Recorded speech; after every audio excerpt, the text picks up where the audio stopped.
दोस्तों, इस वक्त सूरत हाल दरअसल है क्या? ट्रंप के दावे क्या हैं? ईरान का असल मौकफ क्या है? इस बीच बहुत सारी ऐसी खबरें हैं जो सोशल मीडिया पर गश्त कर रही हैं, लेकिन ईरान उसका खंडन कर रहा है, ईरान उसकी तरदीद कर रहा है। आपका दोस्त मैं हूं विशाल आजम, और आप देख रहे हैं सोशल मीडिया का इस वक्त platform, social media platform news 18 का। मैं आपको बता दूं कि यह आपके लिए काफ़ी अहम है कि आपको मैं जो सही सूरत हाल उसे वाकिफ कराऊं। अमेरिका ईरान से यूरेनियम वापस लाएगा, ऐसा डोनाल्ड ट्रंप ने दावा किया है। यानी एक तरफ बातचीत चल रही है, बातचीत के साथ साथ अपने अपने दावे भी जारी हैं। एक तरफ तो दावे भी किए जा रहे हैं और दावे के साथ साथ धमकियां भी दी जा रही हैं एक दूसरे को। अगर ये नहीं हुआ तो ये कर देंगे, ये नहीं हुआ तो वो कर देंगे। बिल्कुल तफसील पूजा के बाद समझाते हैं। तो अमेरिका नहीं बल्कि डोनाल्ड ट्रंप ने क्या दावा किया है? डोनाल्ड ट्रंप ने दावा किया है कि अमेरिका ईरान से यूरेनियम वापस लाएगा। दूसरी बात, जंग रुकवाने के लिए पाकिस्तान के सिफारतकारी यानी डिप्लोमेसी ये जारी है। ये एक काफी अहम कोशिश है पाकिस्तान तरफ से। तीसरी, ईरान डील बहुत करीब है, यह भी डोनाल्ड ट्रंप ने दावा किया है। क्या दावा किया है? कि ईरान के साथ डील बहुत करीब है, यानी very soon we are going to have a deal. Next, इसके आगे आपको बताते हैं और क्या अहम खबर है। ईरानी फजाई हदूद जुजवी तौर पर खुल गई है। यानी जो एयर स्पेस होता है जिस पर पाबंदी आयद होती है कि अगर आप हमारे ईरानी फजाई हदूद में दाखिल होंगे या कोई पैसेंजर जो एयरक्राफ्ट वो आएगा तो हमसे मार गिरा सकते हैं, लेकिन अब वो जुजवी तौर पर खोली गई है। इसका मतलब ये है कि ईरान के अंदर अब कुछ फ्लाइट्स जो है वहाँ जा सकती हैं, लैंड कर सकती हैं, जो कमर्शियल फ्लाइट्स होती हैं, जैसे दिल्ली से परवाज जाती है या इस्लामाबाद से जाती है या कहीं और से आती है या दुबई से जाती है। तो ये ईरान डील बहुत करीब है, डोनाल्ड ट्रंप दावा कर रहे हैं। साथ ही साथ दूसरी बात यह है कि ईरान ने यह कहा है कि फिजाई हदूद जुजवी तौर पर यानी पार्शियली थोड़े से हिस्से में खुल गई है। ऑस्ट्रेलिया की जानिब से आबनाए हुर्मुज के खुलने का खैर मकदम किया गया है। ऑस्ट्रेलिया ने इसको वेलकम कहा है, वेलकम किया है कि जो स्टेट ऑफ हुर्मुज ईरान ने खोलने का दावा किया है। जो अब्बास अराक़ची हैं उन्होंने इस बारे, अब्बास अराक़ची कौन है? इसराइल की माफी जगह ईरान के वजीर खारजा, उन्होंने ये कहा है कि हमने स्टेट ऑफ हुर्मुज को कुछ शर्तों के साथ खोल दिया है, लेकिन ये उन्हीं रास्तों से होकर जहाज गुजर सकेंगे जो हमने तय किया है। दूसरा कि कोई मिलिट्री जहाज यहां से नहीं गुजर सकेगा, किसी भी देश का हो।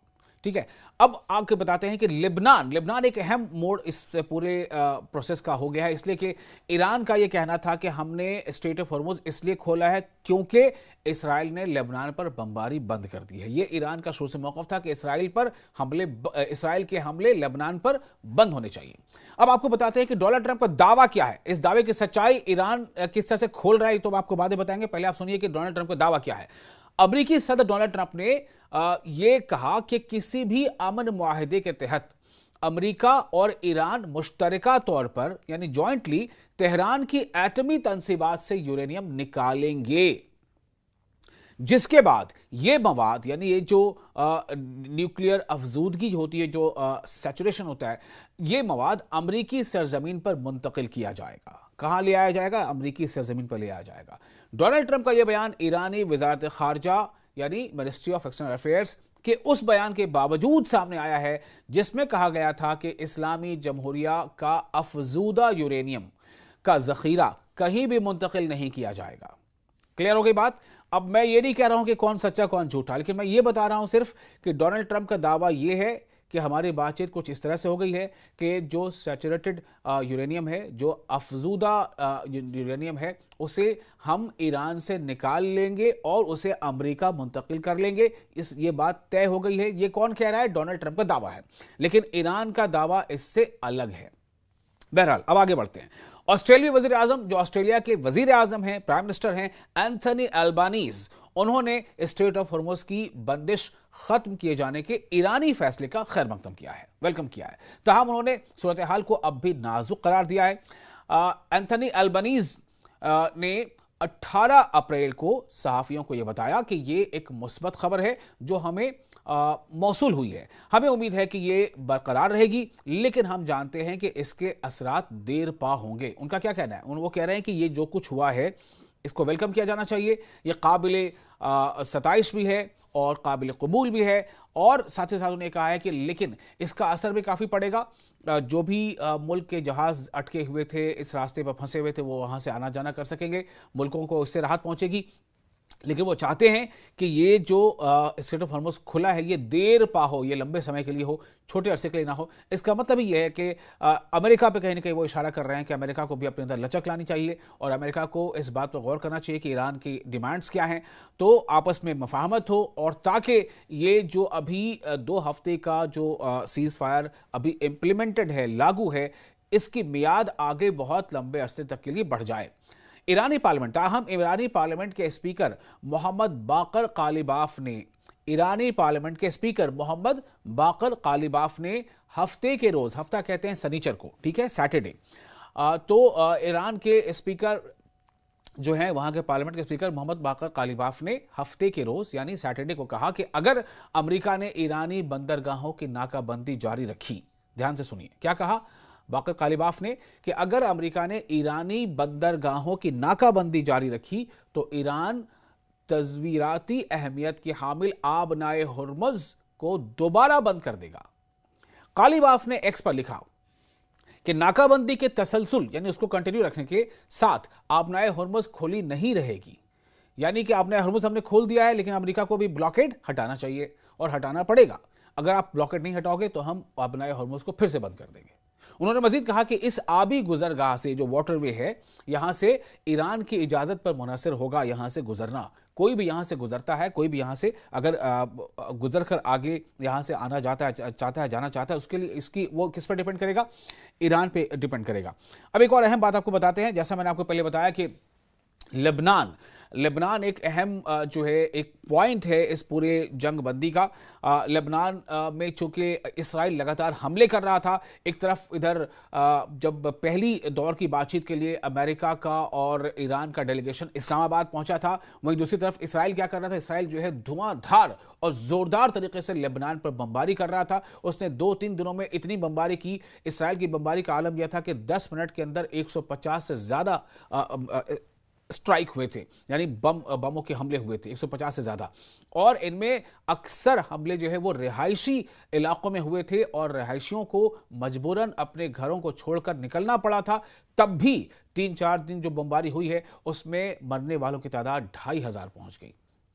अब आप सोचें कि ये किस तरह का अमल है, किस तरह की यह कार्रवाई है, ये इसराइल कर रहा था, ये दुनिया देख रही है। इसलिए मैंने आपको अपने एक और वीडियो में ये बताया कि किस तरह से अब इसराइल का लंबे अरसे तक दोस्त मुल्क रहा जर्मनी, वो भी अब इसराइल से दूरी बना रहा है। इसका मैंने एक वीडियो और बनाया है, वो आप देख सकते हैं।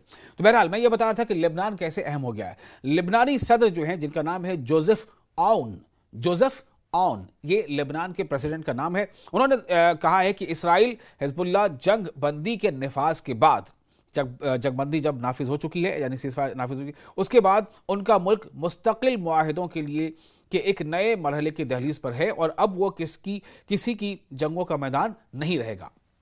ये उन्होंने उम्मीद जाहिर की है, ये उम्मीद ही जाहिर कर सकते हैं और क्या कर सकते हैं। ये लेबनान के सदर हैं, तो इन्होंने उम्मीद जाहिर की है कि ये जो जंगबंदी का मुआहिदा हुआ है ये और ज़्यादा आगे अब बातचीत के लिए आगे बढ़ेगा।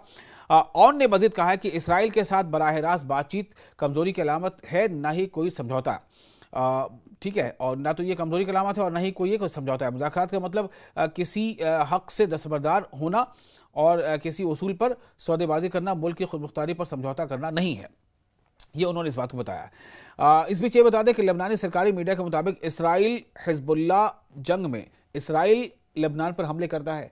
लेबनान की सरकार या तो उसका जवाब उस तरह से देने के काबिल नहीं है या वो उस तरह से देना नहीं चाहती या उसकी उतनी सलाहियत नहीं है। तो लेबनान में एक रेजिस्टेंस फोर्स है जिसका नाम है हिजबुल्लाह, और ऐसा कहा जाता है कि हिजबुल्लाह को ईरान सपोर्ट करता है, ये ईरान मानता भी इस बात को। तो हिजबुल्लाह जो है वो जब इसराइल लेबनान पर हमले करता है और हिजबुल्लाह जो भी उसकी ताकत है उससे वो उसका जवाब देता है या इसराइली हमले के सामने एक दीवार बनकर खड़े होने की कोशिश करता है।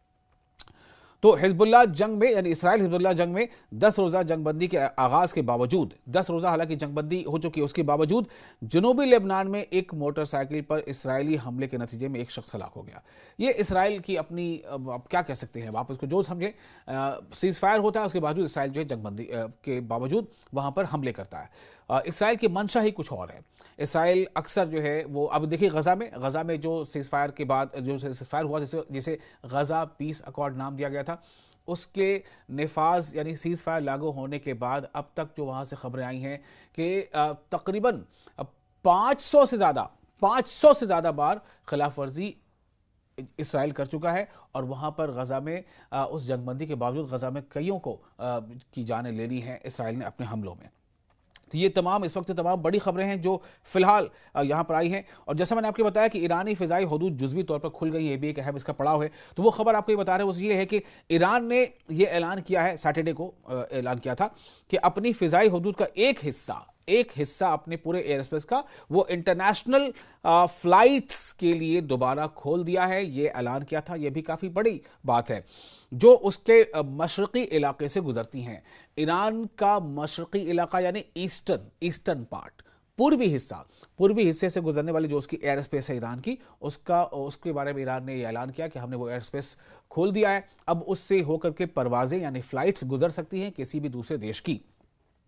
ईरानी सिविल एविएशन अथॉरिटी ने बताया कि मुल्क के मशरक़ी हिस्से की फ़ज़ाई गुज़रगाहें ट्रांजिट परवाज़ों के लिए खुली हैं, किसी मिलिट्री प्रवास के लिए नहीं। और मजीद कहा गया कि कुछ एयरपोर्ट्स भी 7 बजे दोबारा फ़ाल कर दिए गए हैं, सुबह 7 बजे से ही कई एयरपोर्ट्स भी फ़ाल कर दिए गए, यानी उस एयरपोर्ट पर वहाँ से टेक ऑफ हो सकता है, वहाँ पे लैंडिंग भी हो सकती है। तो ये एक अच्छी अलामत है। ये तमाम चीज़ें चल रही हैं इन सब के बीच कि जब जो 2 हफ्ते का युद्ध विराम है वो अभी लागू है, उसके ख़त्म होने में 7-8 दिन बाकी रह गए हैं। और इधर इस्लामाबाद में जो बातचीत हुई थी उसके बाद दूसरे दौर की बातचीत के लिए लगातार कोशिशें चल रही हैं। पाकिस्तान के जो आर्मी चीफ हैं फील्ड मार्शल आसिम मुनीर, वो उनका ईरान दौरा हुआ। खबर ये थी कि ईरान में उन्होंने अरागची से मुलाकात की, उन्होंने बाकर कालिबाफ से मुलाकात की और उसके बाद उनको वहाँ से सीधे अमेरिका जाना था, जो कि ईरान का क्या रिस्पांस उसको उनको ब्रीफिंग करनी थी। तो ये तमाम चीज़ें चल रही। वहीं आपको ये भी मैंने बताया था कि पाकिस्तान के जो वज़ीर आज़म है शहबाज शरीफ, उनका भी 3 मुल्कों का दौरा था, अरब मुल्कों का जिनमें जो है खुद सऊदी अरब शामिल था, जिसमें कतर शामिल था। तो इस तरह से ये दौरे भी हो रहे हैं और कोशिशें लगातार हो रही हैं और इसीलिए डोनाल्ड ट्रंप बार बार कह रहे हैं कि हम लोग एक डील के बहुत करीब पहुँच चुके हैं, लेकिन जाहिर सी बात है कि इस बात का बार बार कोशिश भी इस बात को जताने की है कि हम हारे नहीं हैं।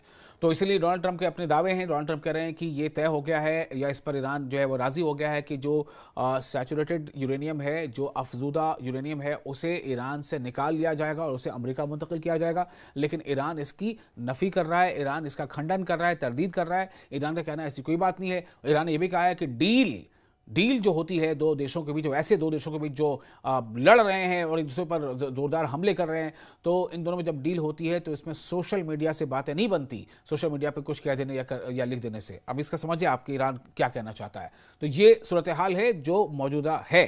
सबसे अच्छी बात यह है कि स्ट्रेट ऑफ हॉर्मुज़ अभी खुला है और उसमें सिर्फ एक शर्त यह है कि ईरान का कहना है कि हमने जो रूट तय किया उसी रूट से होकर के जहाज़ों को गुजरना पड़ेगा।